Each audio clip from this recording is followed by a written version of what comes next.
Right, welcome back. Let's get your front pages of the newspapers to you now. And we're starting off with the Business Day. Business Day it is, indeed. And the lead story there around Steinhoff says now Steinhoff turns its focus to lawsuits.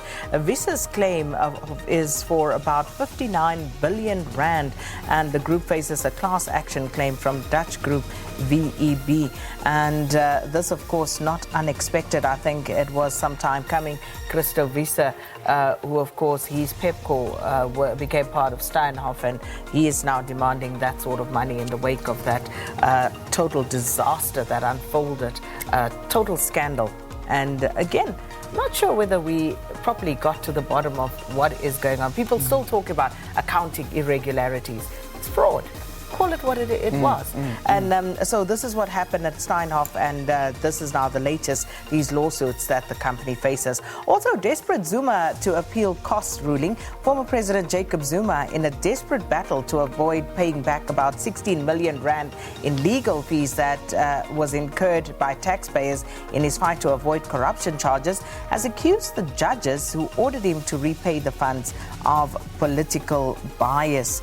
And it goes on to say, I should never be criticized or condemned by the courts for lawfully exercising my constitutional rights. That's what former President Jacob Zuma stated in his application to appeal against those cost orders. And then also just some talk about IDC's legal battles not helping growth, and court stops 350 million rand Eskom contract.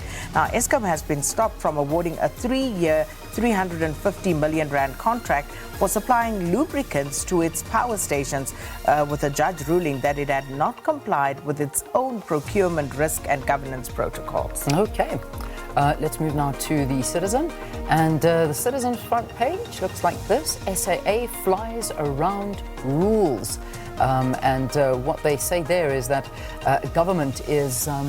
the government entity estimated at 9 billion. That's what they're saying that the loss could be. So that's something that we can expect coming from SAA. Government-owned entities' loss is estimated at 9 billion, but it is seemingly immune from publishing any annual financial results, really.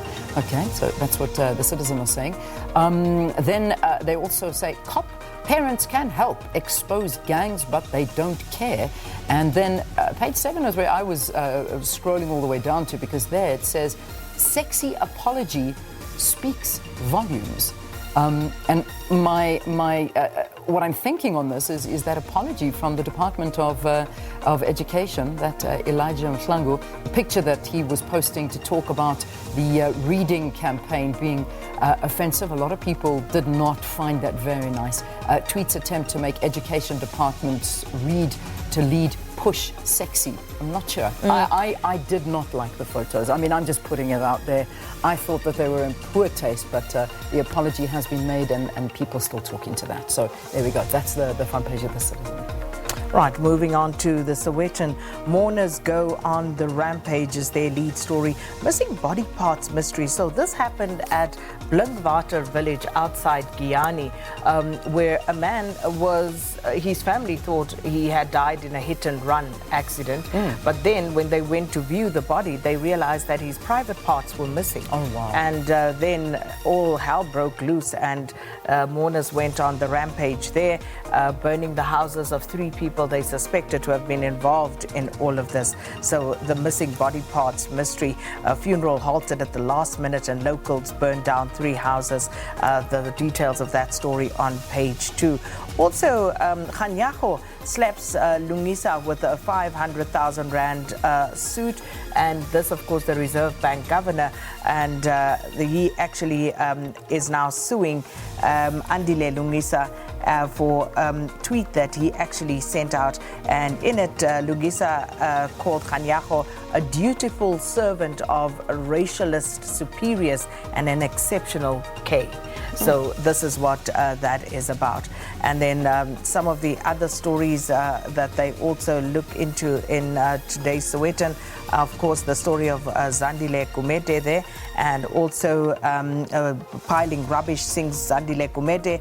Stuart Baxter slams SAFA over AFCON report, and silence over pupil rape irks Lesotho, and that's the school that he visited yesterday, where two matric learners, I think, were accused of raping a grade 9 learner. So that's about that story. All right, very quickly, let me quickly get the star to you now before our news. That picture on the front page, Michelle Solomon, born Zephany Nurse, remember that? Can finally show the world her name and face after the North Gauteng High Court in Pretoria granted her the right to reveal her identity. Now, if you remember correctly, Zephany was just 3 days old when she was kidnapped from her mother's bedside at Groote Schuur Hospital in 1997. And she was born via cesarean section to Mornay and Celeste Nurse. So that is, quite an incredible story, that one that we've been following for all these years, and now you finally see the true identity. Muslim family Eid terror at estate. Kicks flew and car tires were slashed as Muslims came under attack from another resident at a Midrand estate in Johannesburg over a sheep and bull being prepared for slaughter to celebrate the religious Eid Mubarak ceremony. Sakina, gosh, I'm sure you'll be interested to read more details about that particular story. And then, of course, call for CR17 fund inquiry. So that story not coming to an end. At least 2 political analysts have called on President Cyril Ramaphosa to establish a judicial commission of inquiry into the funding of his ANC presidential campaign. Got to leave it there. As we now link to the 7 o'clock news with Sakina.